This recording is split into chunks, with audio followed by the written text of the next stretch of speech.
जितना हमने की उम्र के लड़का लोग बा नौजवान भाई सबका के गोली राजा के तरफ से बार बार प्रणाम आशीर्वाद के प्रतीक्षा। मंच पर उपस्थित कलाकार के रूप में हमारे मित्र चंदन यादव जी, एसकेडी राज जी, रविंद्र भाई, बहन कहीं चाहे मित्र कहीं अदिति राज, और बड़ी सुंदर तो कुछ दिन में ब्यूटी के बाद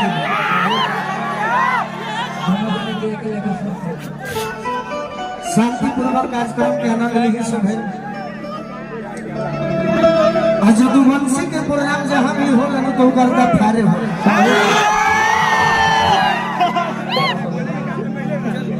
हमारे गुरुजी, हमारे गार्जियन अभिभावक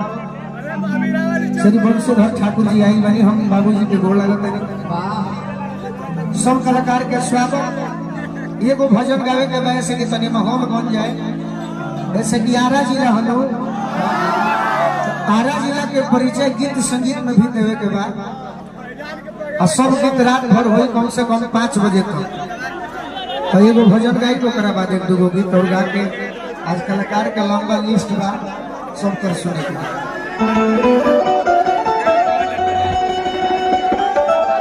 ये टीम में मुख्य अतिथि के रूप में आज हमारा दुल्हे राजा हल्दी बाबा मिथिलेश बाबा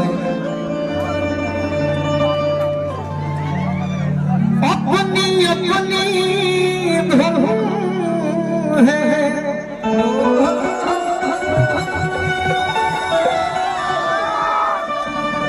बड़ी सुंदर उद्घोषक हमारा ऋतिक रोशन जी, मुकेश राय जी,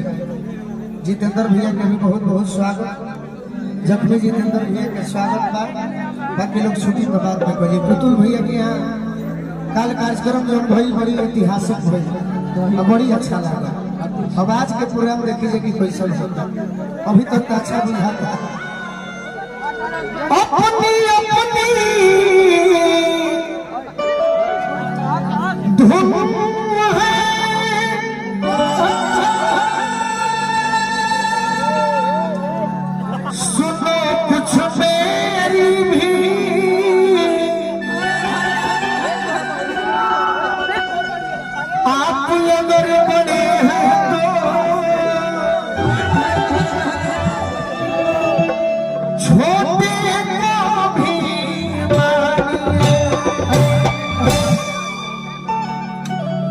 भक्त भाई से कहता कि भाई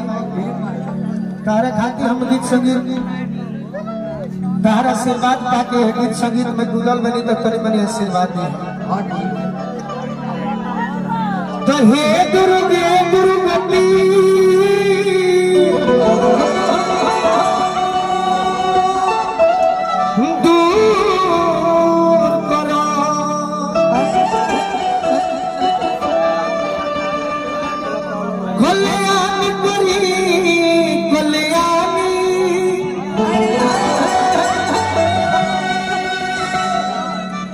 बीच सभा में आके हो भैया राखी हो बनी के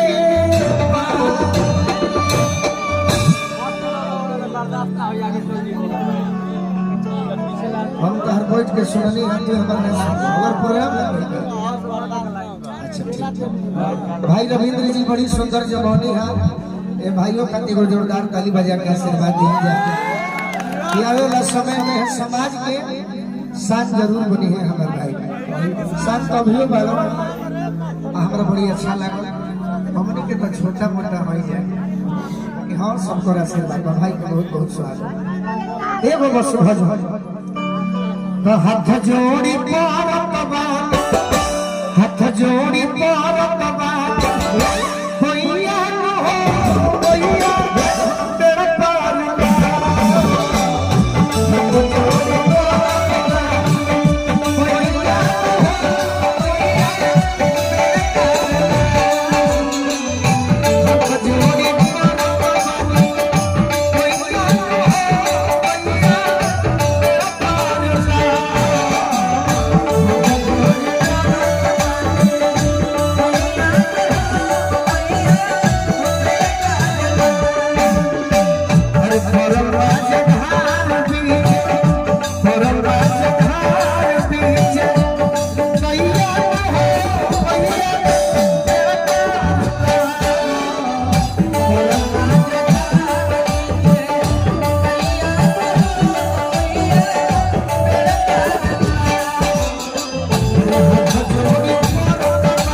जगदीशपुर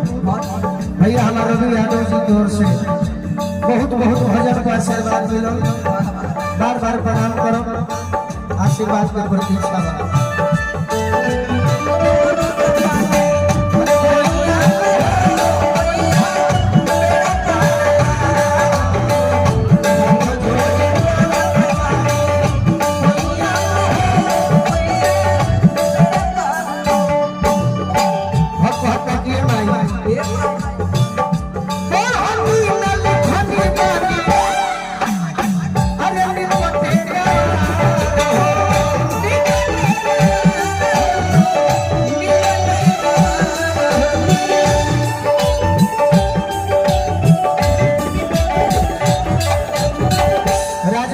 जगदीशपुर दिवाकर यादव जी की ओर से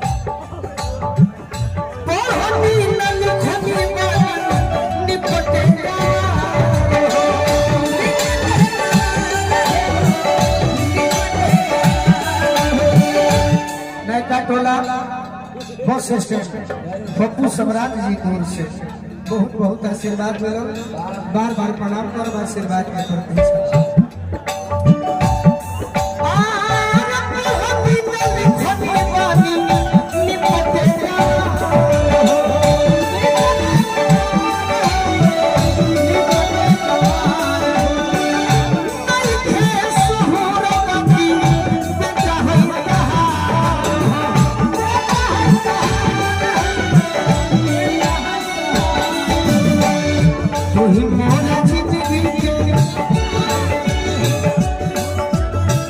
अरे तू ही मोरा जिंदगी के, तू ही मोरा जिंदगी के, ये वैया तो हो वैया,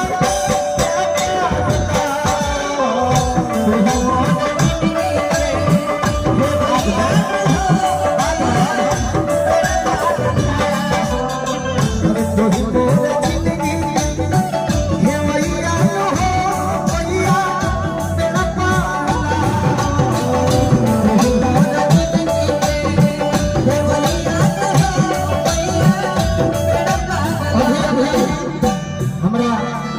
प्रेमी अमित यादव जी बड़ भैया जे कि पैक से घर से फौजी जवान संतोष भैया के भैया दुगन भइल बा। अब देखा जे का करब।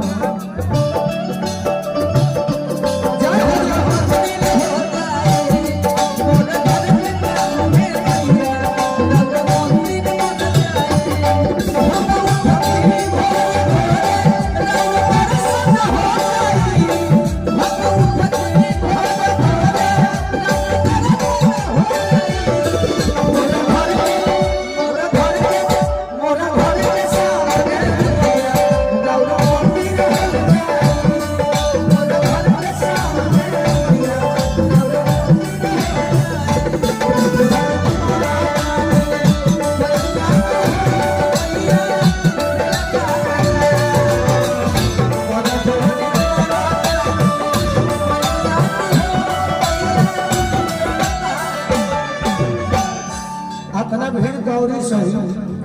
हमने के गार्जियन वकील भैया आई बनी मंच पर हम बोलाई पर के स्वागत करे केक लाई ना वैसे तो हम 4 गो भजन गाइला भजन बाकी ना गाई तो हनी के मन देख ऐसे कि इतना देर हम चंदन बैठो रह जा तो ये विचार करत रह जा कि अरे दादा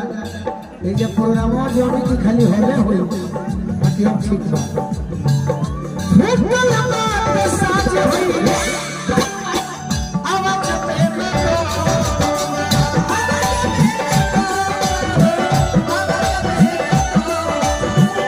जब हम जीते मेरे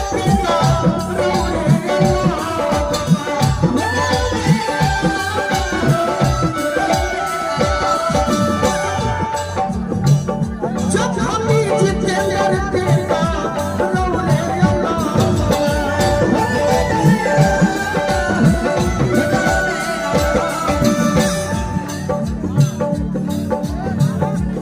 होई होई होई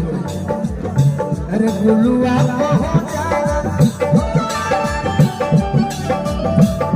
गुलुआ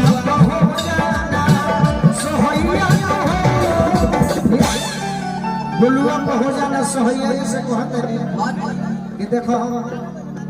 जतिवाद लगा एक ना जे हमरा के आज मनले बा ओकर हम गुणगान जीवन भर करब आ जतिवाद में रहो कलाकार के ऐसा हो के चाहिए कि सब बिरादर के लोग माने और आज भोजपुरी में इतिहास बा कि 99% यादव समाज के लोग भी गोलू राजा को तने दुलार देला सही बात बा नो काहे कि गोलू राजा लालू जी के गुणगान करले काहे बनावटी ना लालू जी भी उतने कलाकार के माने वाला होला ओइसन भारत देश में केहू न मानो जे कलाकार के मानत होखे लालू जी के लौता हवे कुछ सच्चाई बात बनना को हमरा तो नौकरी खतरा में पड़ जाए जैसे कि यही पार्टी के समय विरोधी पड़ल बड़े से तो गुलुआ हो जाना अरे सोहैया हो तोरे को विवाह केने गए तैयारी रहो ए मैया अरे बेड़